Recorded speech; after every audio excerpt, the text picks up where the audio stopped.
They say character is who you are when no one's watching. But what happens when someone you least expect is quietly watching you and decides you're worth remembering? When Johnny Depp's car breaks down outside a quiet, long-forgotten auto shop, he expects nothing more than a routine fix. But inside, working beneath flickering fluorescent lights, is an older mechanic, alone, with tired hands and a quiet resilience. There's something about the man, his focus, his solitude, that lingers with Johnny long after he drives away. A week later, Johnny comes back, just to say thank you. But when he arrives, the shop is closed, the lights are out, and what he discovers next stops him cold in the middle of the street. Before we continue, let us know in the comments where you're watching from. And if stories like this move you, hit subscribe. Tomorrow's story is one you won't want to miss. The sun dipped low over Los Angeles, casting soft amber light across the cracked pavement and rusted rooftops. On the city's edge, tucked away on a forgotten street, an old auto shop stood silent, but alive. Inside, Henry Carter wiped thick grease from his weathered hands and exhaled slowly. He was 72, and for most of his life he had done one thing: fix cars. His little garage had endured the decades, outlasting corporate dealers and sleek repair chains. Not because it was flashy, but because it was honest. People trusted Henry, but trust didn't cover rising hospital bills. Henry flinched, pressing a hand to his chest as the now familiar tightness returned. It had been happening more often lately, probably just fatigue, he told himself. There was no time to be sick. As he moved to lock up, the sound of an engine sputtering to life, then choking, echoed outside. Henry turned toward the noise. A deep red Ferrari, sleek, classic, rolled slowly into view before dying completely right in front of his shop. It was a beautiful machine, the kind of car made for magazine covers, not cracked concrete. The engine let out one last cough, then silence. A moment later, the driver's door opened. A tall man stepped out, dressed in a black leather jacket, dark jeans, sunglasses in hand. There was a quiet presence to him. Cool, effortless. He looked like he'd stepped out of a movie set and into Henry's dusty little shop. "Evening," the man said politely. "Think you can take a look?" Henry studied both the car and the man. Something about his face tugged at his memory, but he didn't place it. Probably just another wealthy guy with an expensive toy, he figured. With a grunt, he muttered, "Bit too much show for my taste." The man laughed softly. "Yeah, maybe, but a car's a car, right?" Henry allowed a faint smirk. "A motor's a motor." Without another word, he reached for his tools and opened the hood, completely unaware that the man standing beside him was Johnny Depp. As Henry leaned into the engine bay, his skilled hands moved with instinct, testing, tapping, listening. The stranger stood quietly nearby, arms folded, observing with genuine curiosity. "You've always worked alone?" the man asked, genuinely curious. Henry's voice was rough, like gravel, but not without warmth. These days, nobody wants to fix anything. They just swap out parts and charge a small fortune. The man nodded, a hint of admiration in his eyes. "I respect that. A real mechanic." Henry let out a dry snort. "Damn right." But even as he kept working, a sudden stab of pain gripped his chest.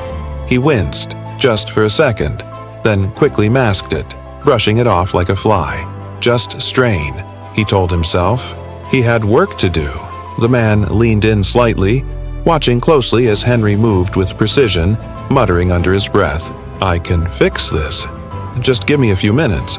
What he didn't realize was that this wasn't just some regular customer. This man, watching quietly, respectfully, would soon change everything.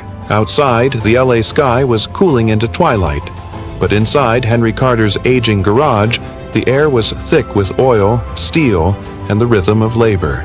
Henry, sleeves pushed up, hands blackened with grease, worked under the glow of old fluorescent lights. The hood of the Ferrari was wide open, its engine exposed like a stubborn puzzle. The man in the leather jacket stood nearby, not pacing, not distracted, but quietly observing. Henry had seen his kind 1,000 times before. Guys with money and horsepower, but no understanding of the machine. And yet, this one was different.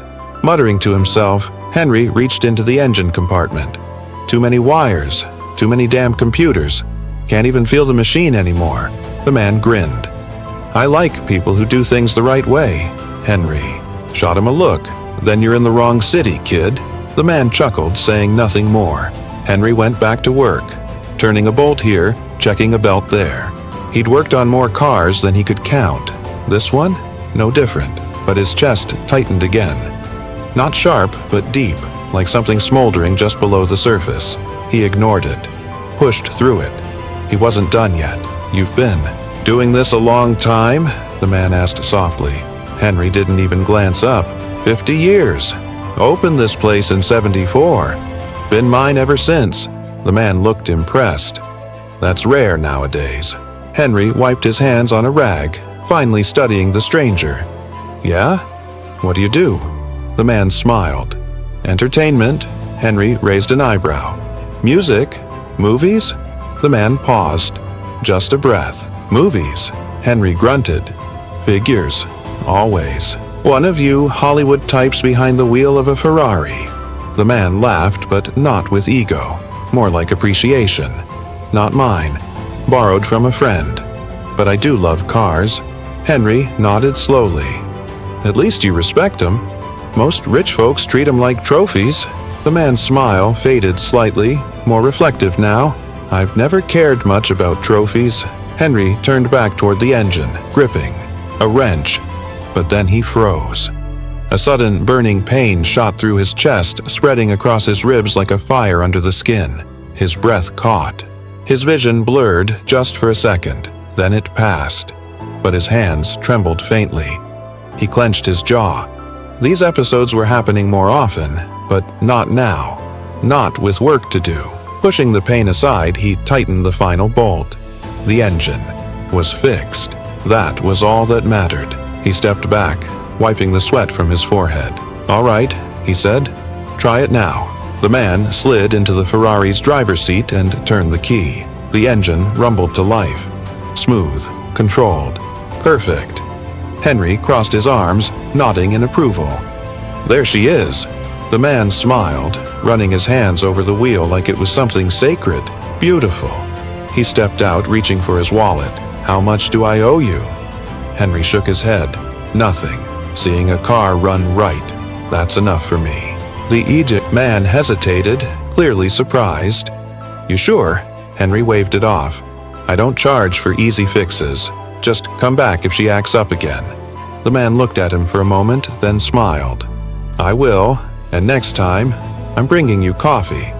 Henry chuckled. Just don't bring that overpriced Starbucks garbage. The man laughed, climbing into the Ferrari. He rolled down the window and gave a respectful nod. See you soon, Mr. Carter. Henry just grunted as the car pulled away. He had no idea who he'd just helped, and no idea how much that man, Johnny Depp, would change his life. Later, as Henry locked the shop for the night, his chest tightened again. The breath was hard to catch. He gripped the doorframe, waiting for it to pass. And it did. Like always, he shook it off, turned off the lights. Tomorrow would be different, because Johnny Depp was already making plans. And this time, he wouldn't be coming empty-handed. The Ferrari's engine hummed beneath him as Johnny Depp cruised through the Los Angeles night. The air was cool. The streets were quiet. His hands rested lightly on the wheel, but his mind was far from the road. It was still in that little garage with Henry Carter, a stubborn, steady old mechanic with weathered hands and no patience for nonsense. Johnny had met hundreds, no, thousands of people. Directors, producers, actors, millionaires. But something about Henry lingered. When Johnny arrived home, he poured himself a glass of water and sat down with his laptop. In the search bar, he typed Henry Carter Auto Repair, Los Angeles. The first result was a basic, dated website. No branding, no pop, just a header. Carter's Auto Repair, honest work since 1974. He clicked through. Grainy old photos showed a younger Henry in front of the shop, a wrench in one hand, pride in his face. Further down were forum posts from old customers. I was broke when my car broke down. Henry fixed it free, told me to pay when I could. I never forgot that. He stayed after hours to fix my truck so I wouldn't miss work. Refused extra money. My dad used to come here for 30 years. When he passed, Henry fixed the car, so we could drive it to the funeral. Johnny leaned back in his chair, eyes fixed on the screen. This guy, he wasn't just a mechanic, he was a lifeline. A keeper of stories. And no one outside this little neighborhood seemed to know it. But Johnny did now, and he couldn't just let it go. Not with a tip, not with cash. Henry had already turned that down. No, this wasn't about money, this was about honor. He remembered how Henry spoke about fixing things the right way. How today's world just swapped parts, never learning the machine, and that's when it hit him. This wasn't about paying Henry back, this was about preserving him. Johnny's lips curled into a quiet smile. He closed his laptop, reached for his earphone. There was someone Johnny needed to call, but before he could even dial, his phone buzzed. An unknown number flashing on the screen. He hesitated, then answered. "Hello?" A hesitant voice came through the line. Is this Johnny Depp?" Johnny sat up straighter. "Who's asking?" The man on the other end sighed. "My name's Bill. I run the laundromat across from Henry Carter's shop." Johnny's grip on the phone tightened. Why was this guy calling him? "How'd you get this number?" Johnny asked, tone sharpening. Bill paused. "Look, I know it's weird, but I saw you at Henry's garage tonight, and I figured if anyone would care, it'd be you." Johnny felt a cold knot in his chest. Something was wrong. "What happened?" Bill's voice dropped. "Henry's in the hospital."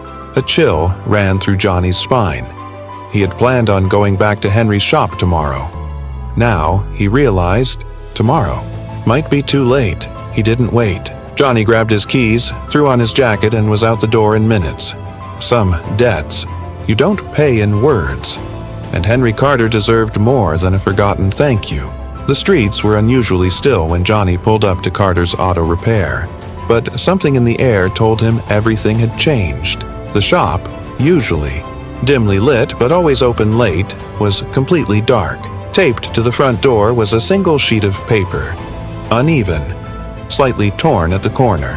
Johnny stepped out. His boots echoed against the concrete as he approached the entrance.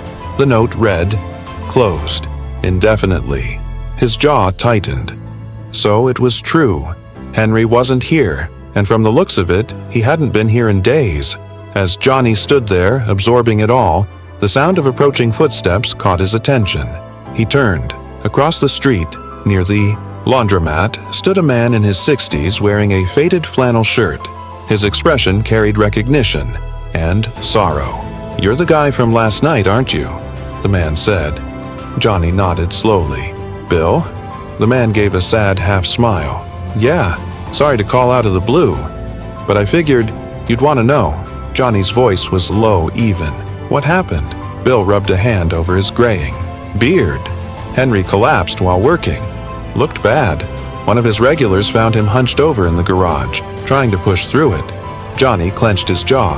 He remembered Henry rubbing his chest while working on the Ferrari. He'd felt something was wrong, and he hadn't said anything. "Where is he?" Johnny asked, sharper now. "County General," Bill replied. "Been there since Monday."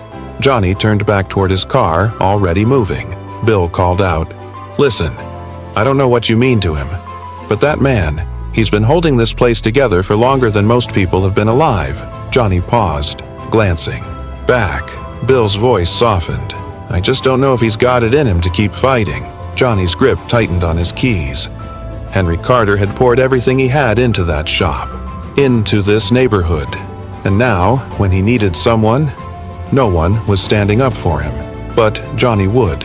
Without another word, he slid into his car, fired up the engine, and sped off toward County General. Because this wasn't about fixing a car anymore. This was about repairing something far more important. As Johnny merged onto the freeway, his hands gripped the wheel with conviction. Henry wouldn't accept pity. He wouldn't want charity. But Johnny wasn't offering either. He was offering respect, dignity, legacy. And whether Henry liked it or not, Johnny wasn't leaving that hospital without a plan. This wasn't just a visit. It was the beginning of something much bigger.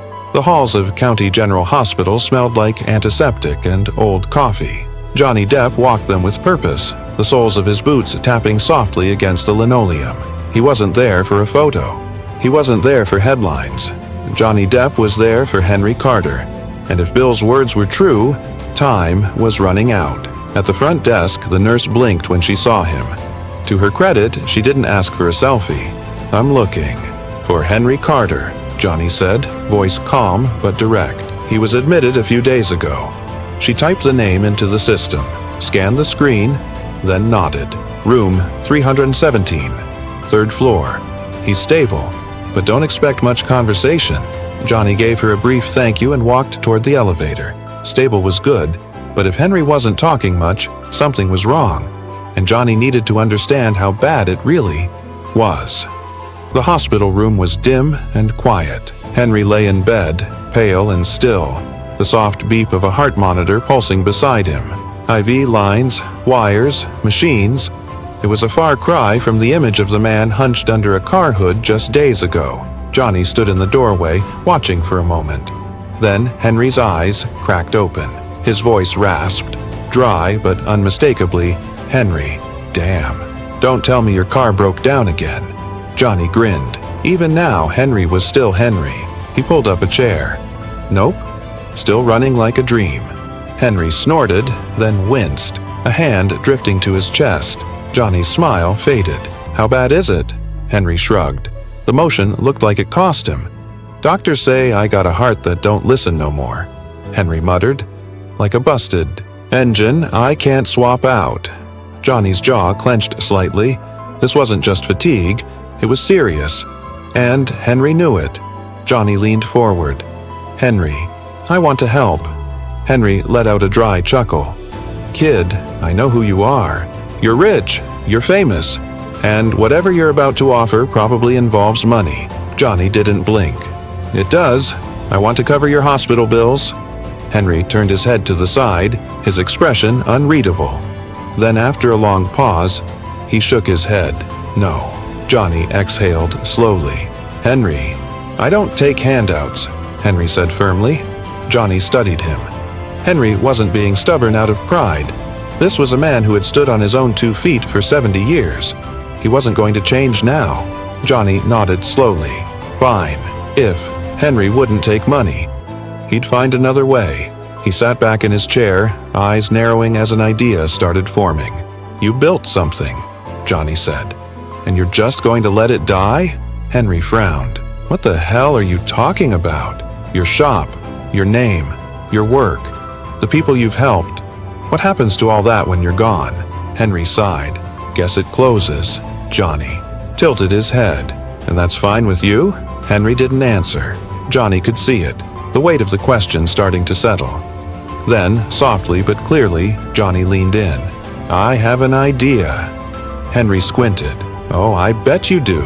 Johnny smirked. "Just hear me out." Henry had spent his whole life fixing broken things.